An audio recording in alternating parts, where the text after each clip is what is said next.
Okay, I'm so excited for our final panel of the day.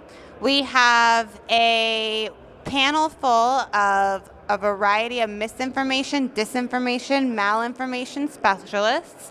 I'd like to introduce Michael Moore, Joe Schniebes, Maia Mazurkiewicz, and our moderator, our special guest, Donnie O'Sullivan. Donnie, take it from here. All right. Can you guys hear me okay? No. We're off to, hello. What about now? Yeah? Is that better? You can all hear me? In the back? All right, guys. Thank you for coming to this panel. Should I do like one of the TikTok influencers and do it like that? All right, thanks very much for coming. Glad to see you're all surviving DEF CON. I'm almost dead. We might just get you guys to just quickly introduce yourselves and tell us a little bit about what your job has to do with the world of misinformation and disinformation. Let's start with you, Maia.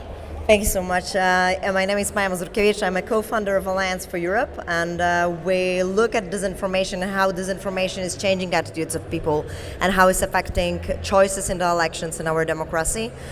We work with a disarm framework and with the European Commission, with a number of governments as well, and partners to actually research and then look of how we can better work on the positive communication and strategic communication as well.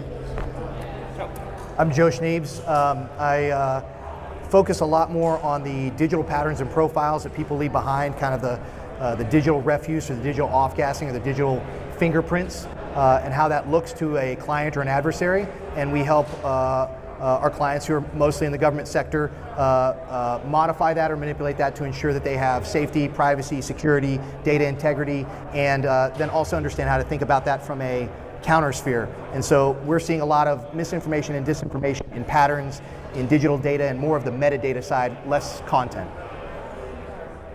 And sound check, you guys hear me okay in the back all right? Not too much feedback? Awesome. Ish. So, my name is Michael Moore. I'm the Chief Information Security Officer at the Arizona Secretary of State's office. MDM is a concern for me for two main reasons. One, I and my team deal with threats to election officials, right? And MDM is a primary generator of those threats to election officials. And second, you can't have democracy without elections. You can't have elections if people don't have confidence in the system. MDM is eroding that confidence and causing people to just not believe that, there's a point in participating because it's just corrupted. Just a show of hands, of the folks here, are a lot of you based outside of the US or from outside of the US, or mostly a US crowd here? Mostly US crowd. So you guys, I guess, all know about the kind of crisis of misinformation, disinformation is having on American democracy and on folks like Mike and his colleagues, and it's leading to violent threats against you and people not trusting the systems and everything you work so hard to do. Mike, can you tell us a little bit about what the situation is like just generally in Europe? Are there hotspots now where kind of what is happening here in the US is playing out there, where the kind of playbook of disinformation as it comes to distrust in elections is playing out, or is it not as pronounced as what's happening here? It's very much pronounced, and I work with disinformation since 2016, and until 2015 I've been working for the previous president of Poland, and we had elections in 2015, and the reason why I got involved with disinformation was basically how I saw disinformation influence our elections, and how the populistic government that we are still having has been using it in their campaign, and how later, looking at the patterns of Russia being involved in Europe and in Ukraine, because I've been working for the Polish president also at the first invasion of Russia into Ukraine back in 2014. So we've been already seeing the operation influences happening back then. And right now, it's getting more and more profound. I believe that everything that we see in terms of the politics and the situation with this disinformation could have been foreseen, right? It's not, of course, that we have I don't know, like a magical thing of saying what can happen. But I mean, looking at the patterns, it is obvious that people behaviors are being changed by the communication and information. And if we're seeing different bad actors influencing the sphere, we also can foresee the changes in the democracy, elections, and others. And that's what exactly is happening right now.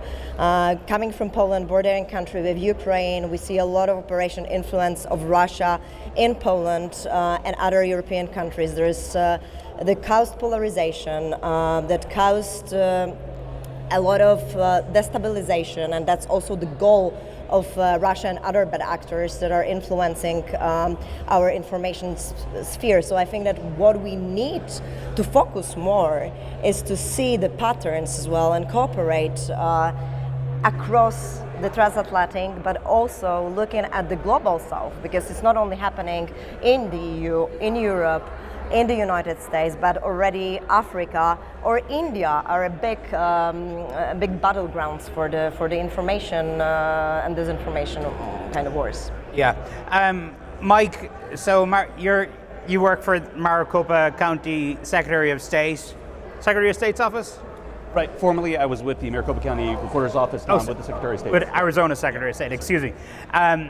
Arizona Maricopa County specifically is kind of ground zero in a lot of this. You were there in 2020. You know, quite a big bulk of the population doesn't believe that elections were free and fair in Arizona in 2020. Or at the very least, there's a vocal minority that believes that.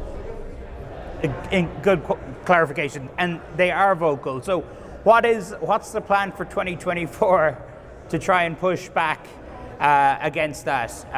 So we don't, are you going to have another cyber ninja situation? Why are you going to put that evil on me? Okay, so I'm going to answer your question, but just super quick. I want to make sure we're all using the same shared vocabulary, both on the panel and in the audience. So MDM, right? Mis, dis, malinformation, misinformation. We're at DEF CON. I want to be helpful. Someone asks where the bathroom is. I say, oh, it's that way. Whoops, it's not that way. It was an accident. I could be trying to be helpful. Versus disinformation, we're at DEF CON. I just want to mess with somebody. They ask where the bathroom is. I tell them the wrong way. Malinformation, they're like, where's the bathroom? I've got the map, the book that shows where everything is, and I've subtly changed it to show that the bathroom is in a different location, right? So taking an official source and effectively using disinformation on that. So what are we doing? Well, it's tough. So like I've mentioned in previous panels, the lies are more sexy than the truth, right? If you watch something like 2,000 Mules, it's set to music. It's like watching a spy movie. It's very much a narrative versus almost nobody, maybe some of the folks here at DEF CON want to read the election procedures manual, right? It's incredibly boring. It's a set of rule books. Perhaps if you read a Dungeons and Dragons, Dungeon Master Guide, and that's your jam, maybe you'll read the election procedures manual. But Maricopa County, they have a site called justthefacts.vote. Justthefacts.vote. It redirects to the .gov site, and it goes through and debunks and pre-bunks MDM, right? So if there is something that is just going to die on the vine, the communications team, along with leadership, makes a decision whether or not we want to respond to something. The last thing you want to do is amplify a message and have it have more traction. And I forget who just sent it to me, but I believe it was a talk in the Misinformation Village where misinformation tends to be shared 40 times more than the truth, right? And it sort of makes sense because the misinformation is going to be something that is designed specifically to elicit a strong negative response, right? How often do you see something on the internet and you're like, I can't believe that's true, that makes me so mad. Wait a minute, is it true? Who made this? Why did they make this? Like, what are they trying to get me to see, think, feel? So hopefully that helps. Yeah, I think we look at the problem well before somebody is focused on necessarily the way they think about voting. And a lot of the psychological phenomena that we see kind of portrayed in some of the misinformation or disinformation campaigns is focused on attacking that bubble, that cohort of like-minded individuals. And in doing so, if everyone agrees, then nobody says anything. So then you feel like you're not really part of something. So as soon as somebody says like, hey, here's a thing, and like this is a more extreme viewpoint, like that cohort, that bubble just runs with that message. So that's why we see it get shared a lot more often. And we see these bubbles kind of become much more extreme than their individual parts. And that's where a lot of these messages and these campaigns actually like prey on those types of bubbles. Something else that we see as well is the space is crowded with a lot of different misinformation and disinformation messages from a lot of different parties and different sources. And these micro campaigns, they're very good at figuring out exactly what to say to get you to buy something. But to change your mind about how you're going to vote 2 years from now, that's a much more complex thing. And if you are thinking about that, you put a lot of resources into that, it can be derailed by somebody doing a micro campaign right in the middle. So it's a very crowded space. Additionally, because it's so crowded, because it's so hard to like pull apart all these pieces and say, well, who's actually saying this and why are they saying this? What's the intent and what's the attribution? Not a lot of people actually participate in those types of systems. Not a lot of people actually are able to dig through them quickly. And because of that, messaging campaigns are able to take viral load very quickly, and we just can't respond. From a governmental level, like I have to go get 37 permissions to like do one thing. And so by that time, I've already got 17 different messages that I have to confront, and none of them are going to get addressed.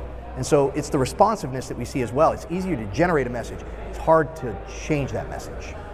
One thing related that deeply concerns me is I'm seeing a lot of, is it misinformation or is it disinformation? Even louder, I'm going to be screaming. Okay.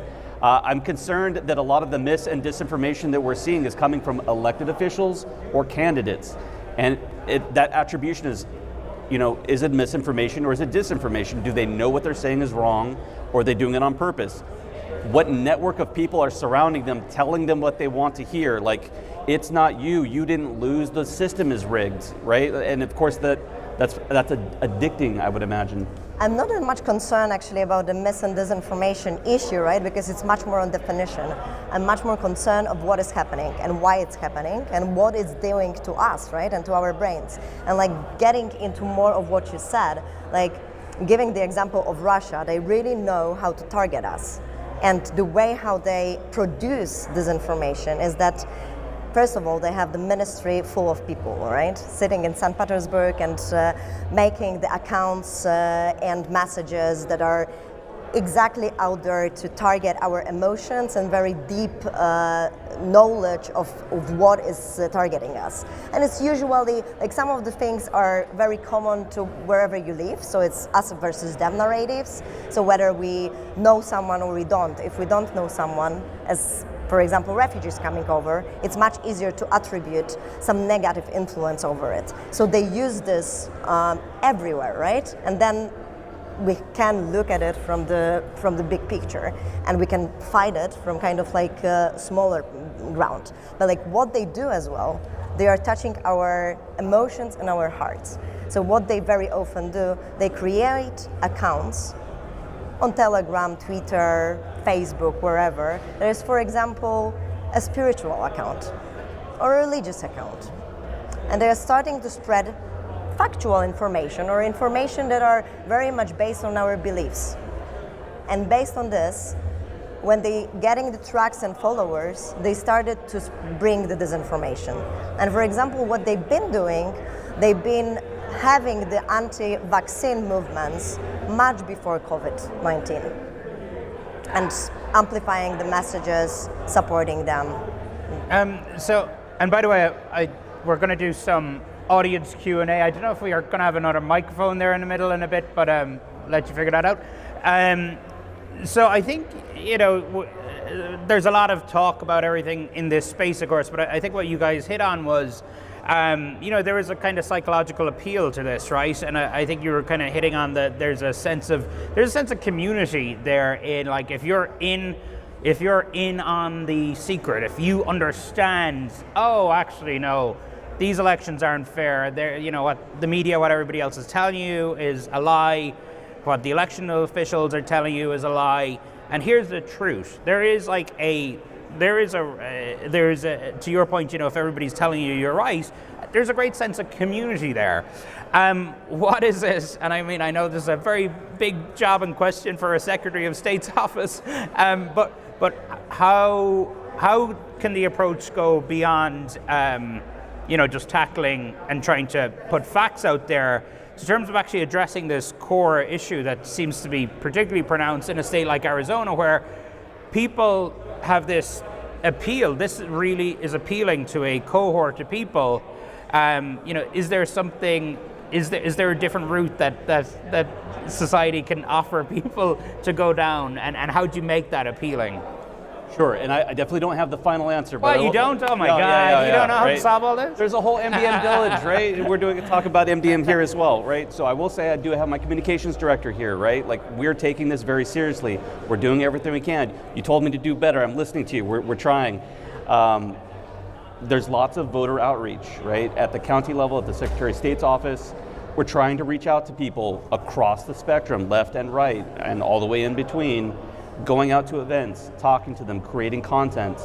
But you're not faceless, yes, sir. Faceless bureaucrats, faceless officials. Yes, and also trying to connect with community leaders. In particular, the veterans are the most trusted source of people, but they're also frequently targeted by MDM. So how do we reach out to them, answer their questions, make them feel comfortable, bring them into our facilities, give them tours, make sure that they get priority to be poll workers so they can be part of the process. Like I mentioned yesterday, we're seeing threats to election officials. If somebody's a veteran, who's threatening veterans? That just seems like a terrible idea. Maybe these people would still do it, but hopefully that would help deter that as well.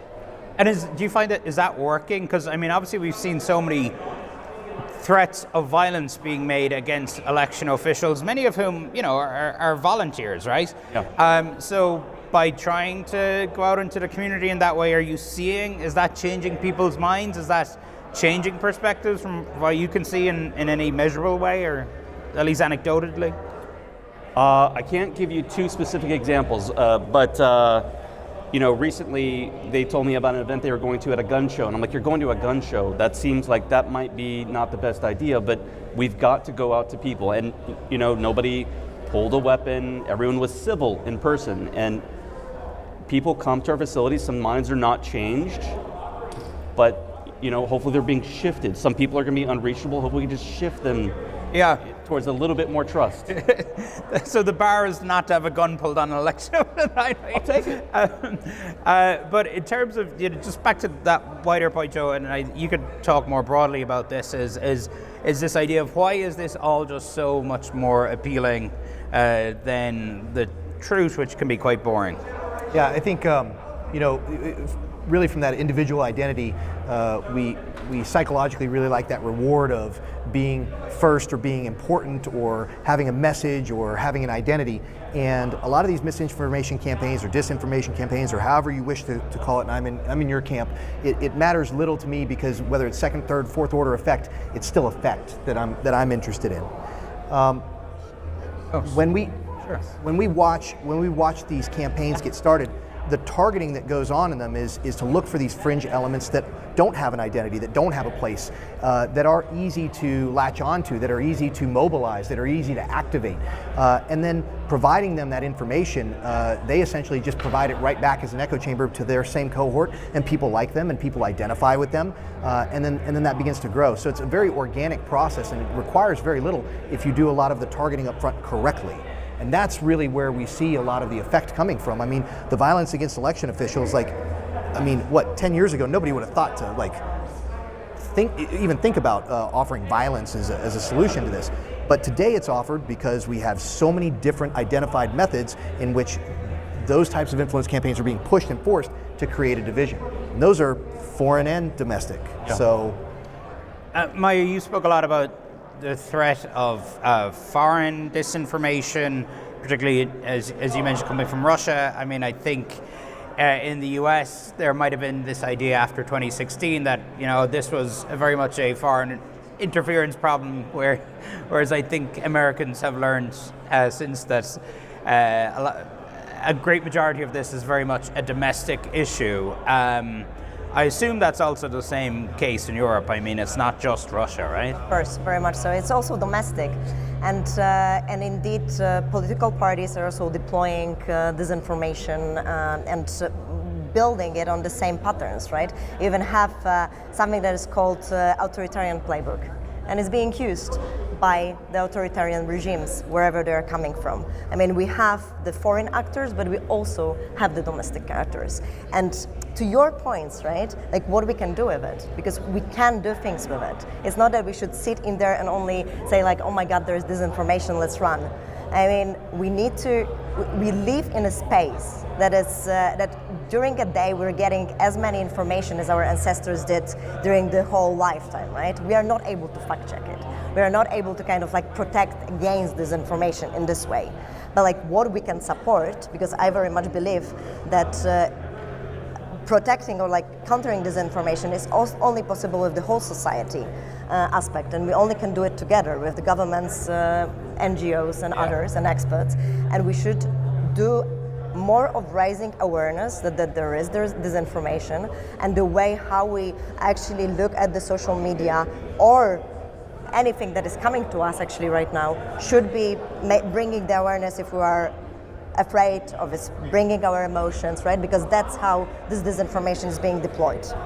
Then we should do the research, and that's what we're doing with the Disarm. We're doing a research and very deep research of what is happening in the internet, what operation influence narratives are being spread out there, and how they can affect our minds, right? And how they can further develop. So not only looking at what is already viral, but what is there before. And the third part is actually like a counter narratives, right? So that's what we're doing right now before the Polish election. We're building the ISAC with our different partners from the civil society and the media organizations, where we're doing a research, we're seeing what is happening during campaigns, what are the emerging narratives out there, and we're giving the support to the civil society organization with the counter narratives and possible way of amplifying their message. Because very often we don't know how to communicate, and we need to change the way we are communicating. We need to find these grounds of the emotions to actually give this positive, truthful, and based on our values communication to people that are out there. Mike, yeah, go ahead. Yeah, two things on that. So on the education piece, what I would love to see, the reason that I recycle is because when I was a kid, I watched the cartoon Captain Planet, right? Like that made it real for me. It gave a narrative. It's not that hard to try and take care of the environment, be mindful of that kind of thing. I'd love to see something similar for MDM and critical thinking, like just teach our kids this is what logical fallacies are, and look out for people making these kind of arguments. What is a source, citations, etc. But the second thing that you touched on as well, like we can't just ignore MDM, right? If you have friends or family, I know this is extremely painful, but like figure out a way to talk to them and not just like, oh, crazy uncle, blah, blah, blah. He's always posting these weird things that are not true about. We all have them in our lives, right? We all have an uncle. Some more than others. You know, in Poland, we sometimes we even don't sit with the other family members voting for another party. So, but like that's what's happening, right? If we ignore it, if we don't exactly. don't engage, we can't do that. Yeah. And that's. I think there's a piece of this too, and you mentioned it, and it's that feedback loop. Contrast this to kind of a China, right? We lift that up. Can you hear me better now? Contrast this to China, right? They're a black hole for data. We don't know what a message looks like when it goes into China. We don't know what their perception of American politics is. We don't know what the average Chinese person thinks on a day-to-day basis. Contrast that with the US. I know exactly what you had to eat for breakfast because you tweeted it and then put it on Facebook and then sent a bajillion messages on it. We get to see that across media, and we are one of the most connected societies, and we generate so much data. It is easy to understand what influence looks like for us, and we get that feedback loop. We're missing that from a lot of other nations. And I mean, if you look even in Poland, right? Like the connectivity in Poland's good, but it's not like it is in the US. The platforms are built for that here because we generate a lot of ad tech revenue. So providers are really interested in our money. So they connect us much better. That gives our adversaries unprecedented access to the ability to manipulate us as well. So it's that double-edged sword. So we have to think about especially if we're going to combat this, how do we think about the feedback loops that tell us whether or not our messages are effective and when we need to actually generate those messages? Because our adversaries see it very keenly. But it goes to the research, and what is the research? Is about listening. And we very often forget how to listen, even in our conversation, like daily conversations, right? We're just like so focused on our positions, on our views, and we think that we know the best. And that's it. I mean, like, we don't. If we are generating messages, like, we need to realize, and I'm doing a lot of campaigns. I've been doing the political campaigns since 20 years, right? Starting in high school, pretty much. And like, you don't do it to the people like you. You do it to other people, so you need to get to know them. And that's the research for as well. And it's very easy to make it. I know for the fact that the Polish government is using focus group pretty much for every single decision that they're making, and pretty much every single communication that they're spreading, right? So they know what to tell to people. And that's legal. That's actually good. Why we are not using this? Why we are not listening to people, and then like making our minds of better communicated what we want to tell them, but in a way that they are able to listen to it. I'm back to holding the microphone like I'm a TikTok influencer doing a review of brunch in Miami or something. Mike, you mentioned, obviously there's candidates who are running in elections while trying to undermine the democratic process. You mentioned movies like 2,000 Mules, 2,000 or 4,000? 2,000, isn't it? 2,000 Mules. Yeah, two more than come out of nowhere. Please don't give them money. That's the sequel. Those movies, there's been a lot of messaging around telling people, it's always good to have more people involved in the democratic process. It's always good to have more people to go and volunteer to be election officials. But a lot of this messaging is to try and get people to volunteer to see these movies and then go volunteer and work as election officials, not necessarily to help out, but to try and expose some terrible thing that might not necessarily be there. And we have seen instances where, these really hardcore conspiracy theorists essentially are now working as poll workers and election officials. Can you talk to us a bit about that? I mean, I assume maybe sometimes when people are brought into the process, it might change their mind and they say, okay, there's, what I saw in that movie's bullshit. But then there is a threat there also, right? That if you're bringing people in who might end up compromising systems or different things in terms of trying to find this to give truth to their conspiracy theory. Absolutely, and for sure, if you have any doubts about elections in your area, please volunteer and be a poll worker, but also please don't break the law and try to mess with the system. If we're lucky, people come in and say, absolutely not on my watch, there will be no cheating, and if I see somebody doing something squirrely, I'm going to report it, all the way down to someone may attempt to compromise something and put their thumb on a scale. Don't do that. Do not do that. You will get caught. You will be arrested. There's multiple instances where that kind of thing has happened. And I want people to be skeptical about elections and not blindly trust. I'm not going to tell you to always trust the outcome of an election without any kind of evidence, but I also would not say, don't accept evidence, don't accept claims to the contrary without any sort of evidence whatsoever, right? It is very possible that there could be regional pockets where someone who is a election conspiracy theorist, has an insider threat situation, could make a compromise. That's why we have checks and balance to pick up this kind of thing, not just prevention, detection, and recovery, right? We have paper ballots. We can always recount the ballots if we need to. I think we're going to try open it up to some audience Q&A. I don't know if we have a microphone. Very good. Well, let's go with this guy in the first row because he's got his hand up. Wait till you get the mic there. Oh, sure. Is it on? Hello?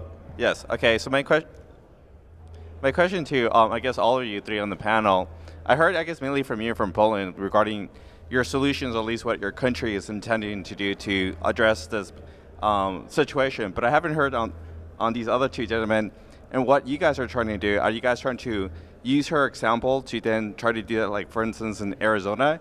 Or can you just in a very succinct way, tell the audience here what you guys are doing in Arizona or within your authority to combat this situation. Okay, Mike? Yeah, again, specifically just to combat MDM is what your question was? Yeah, because you weren't specific as this lady here, Yeah. what they're doing in Poland. So I was just curious regarding to what you're doing in Arizona. Right, it's extremely challenging, and a lot of it is voter education and trying to get the truth out there, have the truth be loud, presented to people constantly, right? We have voter outreach programs, justthefacts.vote, we create newsletter content. Maricopa has at Maricopa Vote YouTube, where it has our election directors who go through the processes, right? But it's challenging to make it super engaging for people. There's also like people who trust the system aren't necessarily going to look for material versus people that don't trust the system don't want to hear it from you because they don't trust you, right? So they are also attempting to reach out to community leaders and answer all of their questions to try and spread from those trusted sources in those communities. Like if for example, a church or a veterans group, right? If they're hearing people in their community have concerns, they're a subject matter expert in their community and they can start to answer questions and connect them back to us, come out and take tours and see our facility and see, the place the votes are actually counted, all the security controls that we have in place. Yeah, sure. And so from my side, to clarify, we're in private industry, and so a lot of our clients are very interested in closing the information gap. And so what we do is we provide a lot of streams, a lot of analytic products to help them make decisions faster. And so, you mentioned you use focus groups. In a lot of the areas that we are helping our clients understand what influence looks like and how to combat influence in their realms, it's just too slow for us. And so we need the data-driven models. And so a lot of that is where we go out and seek which types of data sets do we need, where are they coming from, how quickly can I get them, are they informative or not, are they the right representative population? And then there's the other side where we're actually authoring messages as well and pushing those out, and so we have to build those channels. So it's kind of a dual-edged sword, and it really depends on the campaign. But everything from Afghanistan to Ukraine to Poland to even messages in and out of Russia, because if you think about the constituents, the voting constituents there, that's the only way that you're going to put pressure on the government to stop, is make the Russian mothers mad that Russians are dying, right? I mean, that's really what's going to end a war, not, hey, Putin, you did something bad, right? All right, and who's next? This guy, man over here in the red, or, yeah? Hello. One of the things that struck me most about the past election is the speed of misinformation, and it can take days. With a recount, it can take days, but sometimes it takes weeks, months, and perhaps even a year as it runs through a court system before the misinformation is identified as misinformation. How are you going to deal with that issue? I'd love to know what can be put in place to kind of make the correction of disinformation kind of correction process faster. One final thing is, as I think about the last election, one thing that strikes me is that sometimes the careful presentation of data almost came down to relying on the brute honesty of election officials. And that is great, but it also scares me a little that if a few election officials chose to be dishonest, things could have gone a different direction. I wouldn't mind hearing from any of you on that. One of the great challenges is any of us could sit down at a couch and have a couple drinks and come up with 100 pieces of misinformation that take thousands of hours for an election official to actually collect the data to disprove. And some things are not disprovable, right? If they're asking you to prove a negative, okay, good luck, right? Yeah. Prove that something didn't happen. So that's extremely challenging. And I want to ask this, kind of following up on what this gentleman was asking, Maya, is, it's all fine to say, that's disinformation, that's false. But then systems, institutions don't always necessarily instill trust, right? In terms of during COVID in 2020, you had a lot of the mainstream media. You had Facebook totally banning people talking about the lab leak theory when it comes to COVID-19. Facebook totally banned that, and a lot of it was, that is all being litigated about government pressure from elsewhere. They eventually had to lift that ban because now we see that it could have potentially, the lab leak theory might have some credence to it. How can you tell people to trust these institutions when sometimes these institutions, in their view, are censoring them to things that might turn out to be actually a fact? For me, those are a bit two different questions, and I'm gonna try to adjust to both of them, right? So, first of all, if we are talking about disinformation, because disinformation is the one that is causing issues, right? Misinformation is pretty much each of us is spreading misinformation or doing it. I put a lot of misinformation in my life. Each of you did. I'm an expert on it, but still, disinformation is done on purpose, and is serving a certain purpose, right? But with what I said, that there is so much information in the information space, we are not able to fact check everything. We're just not able to fact check everything.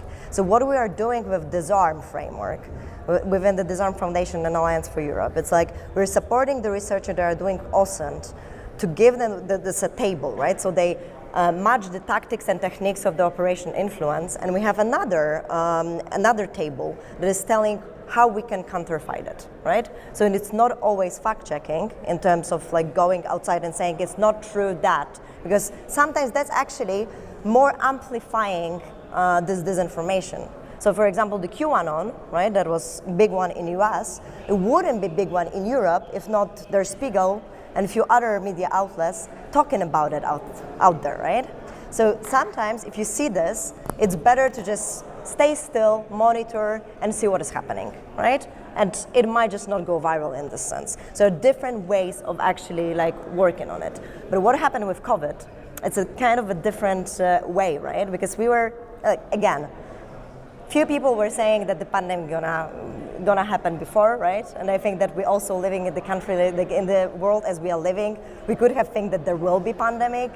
Still, if there's going to be another pandemic, the governments are not ready to deal with it. They're probably going to do exactly the same things that they done a few years ago, right?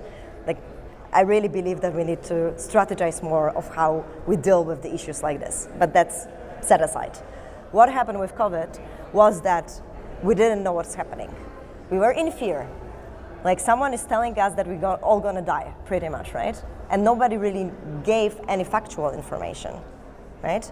And there was, when you were putting in the media, any TV, right, CNN, everywhere, it was fear. They were just opening this TV and you were in fear. And there were no factual information. Nobody knew what to do. There was nothing that was calming people in a way as well. And that's how the disinformers were getting the track. Because that's very much our thing that we are based this is very primitive thing, right? We need to feel secure. If we don't feel secure, we're looking for the conspiracy theories that are giving us kind of the explanation of what is happening. Can I throw in something as well? So I just want to say, we're at DEF CON, right? You all know every system is hackable, right? Freedom of speech is being hacked with what we're seeing right now. And maybe you guys like me, but I don't think any of you want me to be the one who is in charge of what you can and can't say on the internet or kick down your door when you say something that's incorrect, right? So we're up against a very challenging battle of when someone says something that's a lie, they know it's a lie, it's causing public harm. I don't have the means to shut that down on social media, on a private platform, right? Everyone is concerned about the idea of a ministry of truth. Who gets to determine what's true and what's not true? Sorry, go ahead. Yeah, I think there's another piece of this. Our adversaries who wish to feed these types of information campaigns towards us, they don't think about like in 3 years this is what this is going to do. They think about like today I'm going to say this and it's going to create an effect and it's going to echo back into my constituency, back into the country that I'm in or the cohort that I'm in, and I get my effect out of it. Meanwhile, we're left to pick up all these pieces. And so maybe a way to think about it a little differently is to think about it a little bit like the cybersecurity game. Instead of spending so much time on attribution and purpose and intent, we patch the vulnerability. We build more resilient systems. We create systems that have trust and authenticity in them, and we don't participate in systems that don't. And that's the difficulty I think I see is, we mentioned like, well, how do you trust these institutions that run all of our communications? We choose to trust them. We choose to participate. We click the EULA at the bottom and say, yes, we never read it. We never read it. And they then get the choice of how do I want to censor? How do I want to filter? And whether you're a believer in that we can do this ourselves by voting with our feet, or you think that there is a government institution that needs to step in and say, these are the policies and regulations that will exist in EULAs, and these companies, because they serve such a utility within the communications framework, they must respond this way, or they must adhere to these policies. Whichever one you choose, we need something. Because we can't continue to operate in this like, well, I have no idea of half the messages I'm getting, and I don't have time in my day to go through each individual message and cull through that.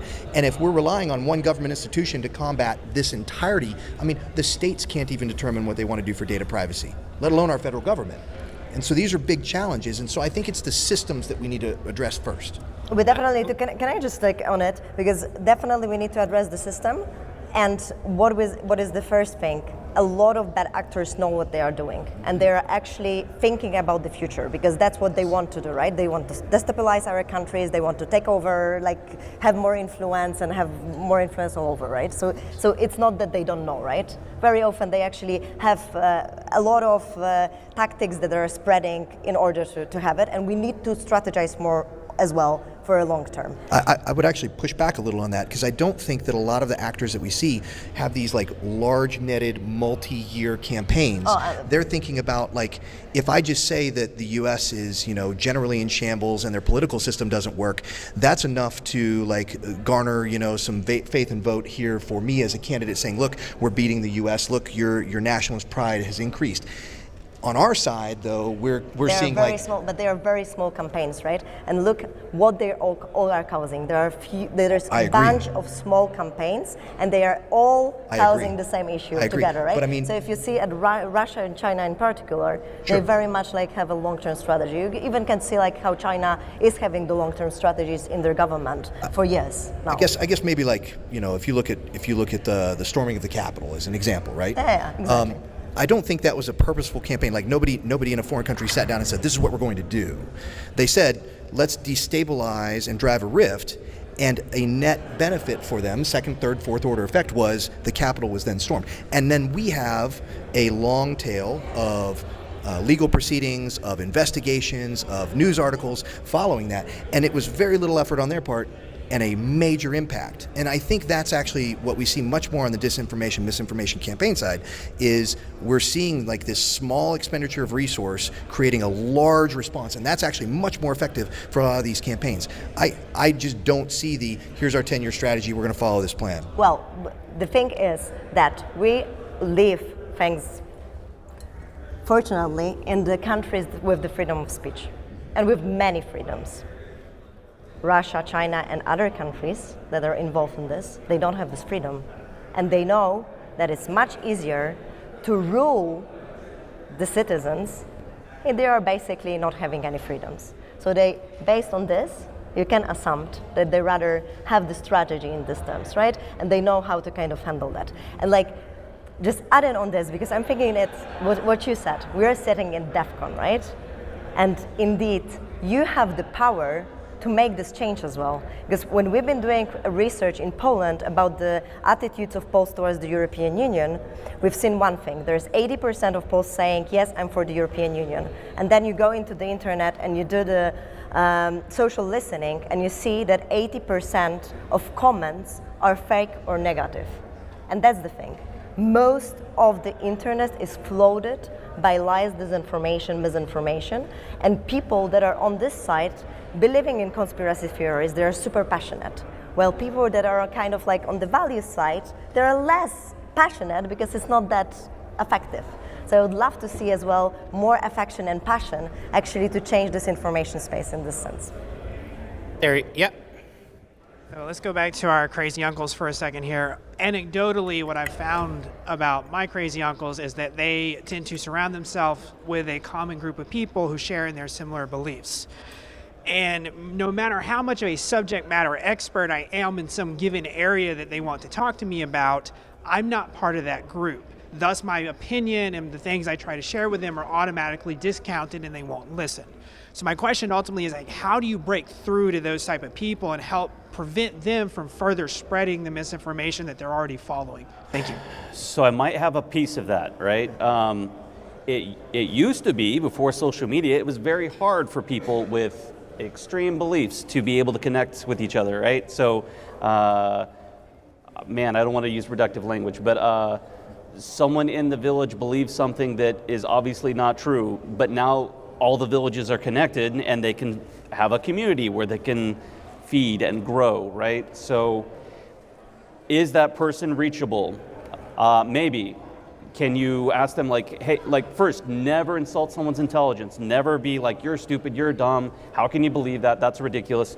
Instead, hey, I'm sincerely concerned about what you're talking about. Can you walk me through your evidence, right? And maybe if you're looking at source material together and you're like, hey, that doesn't add up. Maybe your premise is still correct, but like, let's look at the next piece.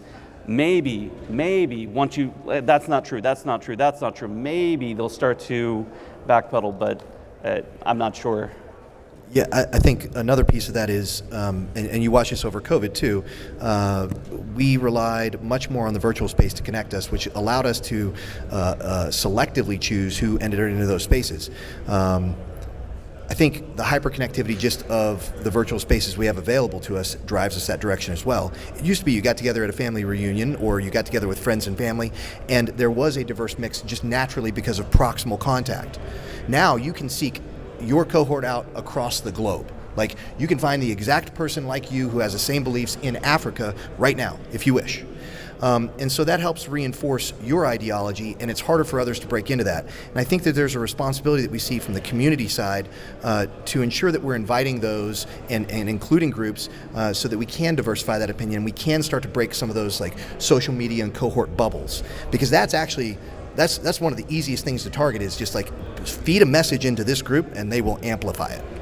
Can I throw one more thing real quick? So sometimes the point isn't necessarily convincing that one uncle. Sometimes the point is, hey, what you're saying is not correct. Here's the reason why. Here's the sources. When, like racism or sexism, you know, the idea of locker talk, like if someone says something inappropriate in your presence, if you're not standing up to that, then other people are tacitly going along with it, right? You're presenting an alternative point of view that says that's not correct. This is the truth. Here's my sources. So you can reach other people even if you can't reach them. You know how I try to, when I'm talking with people, right? Because that's your question, right? It's less of the internet. It's more like, okay, my aunt is telling me that. And sometimes it's very difficult because it's pushing my emotions as well, right? So first of all, and I had a lot of situations where like my friend was telling me like, being in Poland, having a lot of Ukrainian refugees, they were like, my friend was coming and saying like, oh, those Ukrainians are so bad because of this. And I was like, taking my emotions in and trying to understand what happened. And what happened was that he met one person that was bad. So then I was like trying to discuss that it's happening everywhere, right? That every single nation has good people and bad people. And kind of discussing it from these emotions and not also talking like over him, like saying like it's not right, it's not true, blah, blah, but we're like, where is coming from? And you know, like I work with this, and I've seen, for example, that those are the narratives that are being spread, for example, by Russia, right? One of the most actually, the kind of the strongest messages that I've seen at the beginning of the war, of the Russian invasion to Ukraine in Poland, where there was a bunch of emotions. I mean, like we've been all like kind of helping, supporting, and like being emotional. There was a lot of fear, bunch of fear, right? There were those post-its that were coming all over Warsaw saying, Putin wants you to be afraid. And that's something that is also like very speaking to you. So sometimes it's not about responding and arguing, but rather trying to find the ground and trying to see why this person is believing in what is he or she is believing. Yeah, it's about coming from a place of empathy and respect. As you say, you're not going to get anywhere if you're just telling somebody they're stupid. I think we have time maybe for 2 more questions. Yep, and we'll come over here. Yeah, go ahead. I think we all agree that this is a very difficult situation to find a solution to. Do you have any prime examples of what you thought was a potential good solution that has backfired and you recommend that we do not attempt to do in our lives?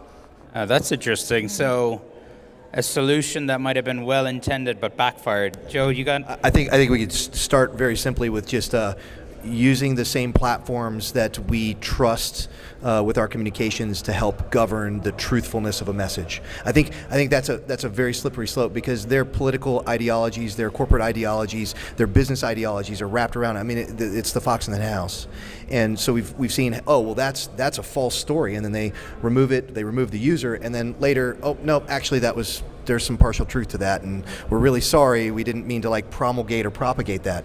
So I think we need to think about the regulations and the policies around how we use these kind of critical communications paths, so that we do have trust and integrity and availability of information, so that we can validate the authenticity rather than relying on someone else to do it, rather than relying on a company to do it. It's fact-checking, bad done fact-checking. So like, as I told you what happened with the QAnon, also another thing, our brain usually don't read or see no. So if we're doing the fact-checking, it's not true of that, we're amplifying this message as well. So like, we need to be very, very careful of how we counterfeit the narratives. It's a difficult one, yeah. Mike? So,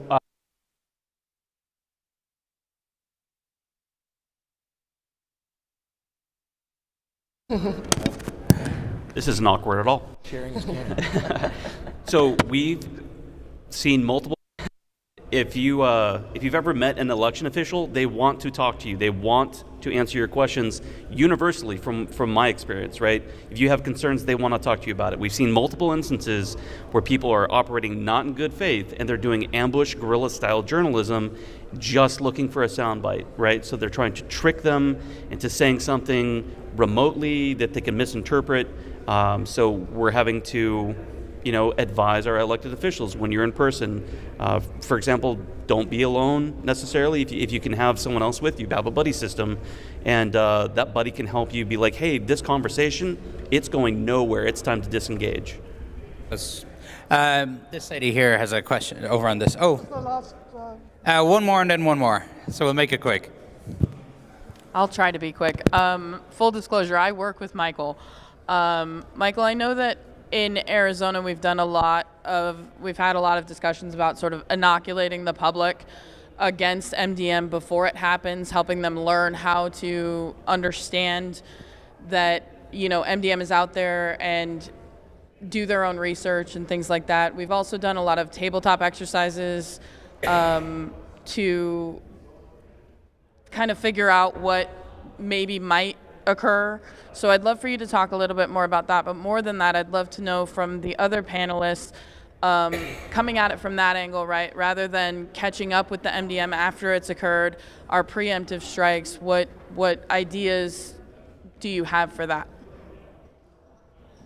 I'll go ahead and start on the, what we've seen a lot of success with is, we spent a lot of time in some areas focused on crafting a message to counter a narrative or to respond to a narrative, and we were always late to the game, and the information had already taken hold, it had already spread, it had now morphed into something completely different, and it was so hard to play catch up.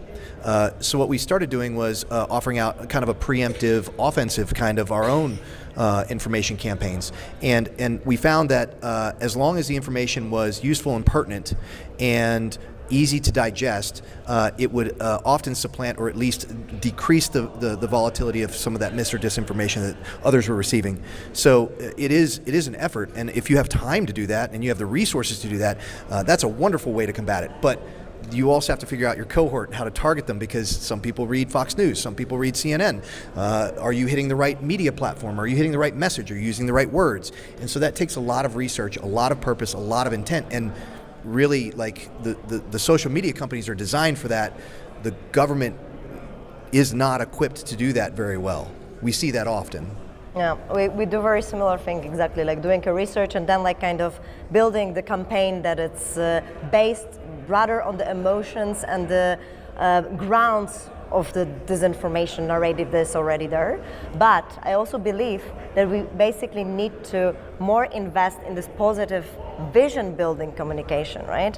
Because very often, as I said, it's the grounds of disinformation is us versus them, is the lack of the security. So if we give those information kind of like giving more of the security, but of course it can't be only communication. It needs to go with the systematic change and actually giving the security to people as well. That's how we can better do it, right? So it's like a very groundbreaking.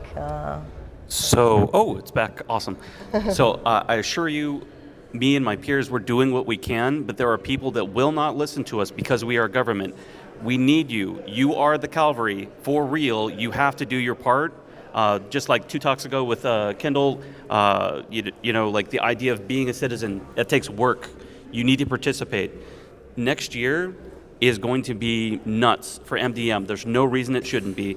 The advent and explosion of AI and generative language models, that's going to be used to create incredibly high quality synthetic content. We're about to hit the point where you really, really, really cannot trust anything on the internet as real. You're going to see videos, you're going to hear audio with voice cloning. If you're familiar with twitch.tv, there's like a Trump or Biden 2024 debate that's constantly going between Donald Trump and Joe Biden, and the voices are perfect. The video is not perfect yet, but there's no reason it won't be 10 times better soon. So you need to talk to your friends, your family, your community, show them deepfakes, show them synthetic content, and get all your friends and family to realize, like, something is eliciting this huge emotional response in you. Are you sure that it's real? Because it very much might not be real. Be aware with yourself, because like I'm gonna just tell you, we have elections in 2 months, and in Poland it's already crazy with disinformation. So really, like, coming back to yourself. We are over time, but very quickly. So my question is kind of a variant of hers. Can you guys hear me? Yeah. It's about how you can be proactive in fostering the kind of discussion that you guys are talking about, the empathetic, in-depth, fact-check discussion. It seems like the nature of online communication prevents that, right? Echo chambers just happen. I don't think anyone creates them. We don't want to type like a paragraph, and we don't want to read a paragraph from someone else. So do you have any thoughts on how you would design an online communication platform that would foster the kind of in-depth discussion that you guys are talking about?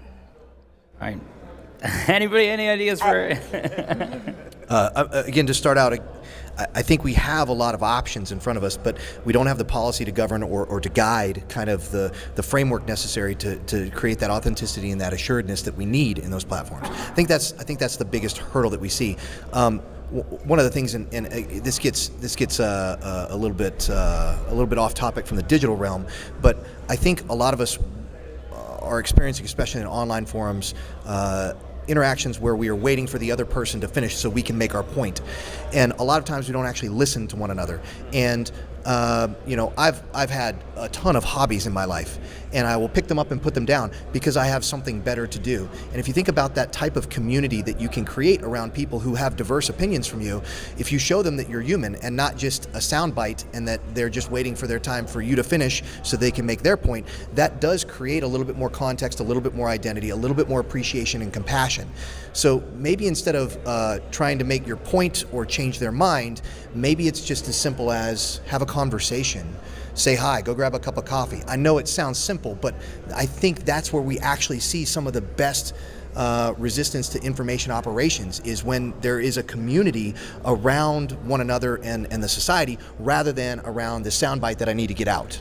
Fully agree. This community building is very, very important. There's a lot of amazing examples that already happened or are happening in terms of the projects, right? So for example, what different media outlets in Europe have done before the European Parliament elections in 2019. They did this project where they invited people from all over Europe, like each of the country media outlet, they invited people with the different views. And what they did then, they connect the couples that were the most different. And they made it to sit together and dialogue and discuss. And I would love to have a platform like this, because like what is happening indeed is because of the algorithms and all of the system that the platforms are using, the echo chambers are happening, and we have more and more polarization. So we need to build more of the systems where the money will be flowing into community building instead of polarization. All right, unless you have last word to you, Mike. I'll be very brief. When you're having a conversation with someone else, neither you are probably 100% true, and the outcome that is most ideal is that you both move towards the truth closer together. So, geez, I mean, if I knew exactly how to make the platform, I'd be a billionaire or billionaire. Yeah. We need to get people on this platform first. Thank you very much, guys, for your time. Thanks so much. Thank you so much. So please join me again in thanking Donnie and our panelists for closing out the Voting Village speaking track under suboptimal sound conditions. So thanks so much. By the way, you sound great on the headphones. Oh, good. Perfect.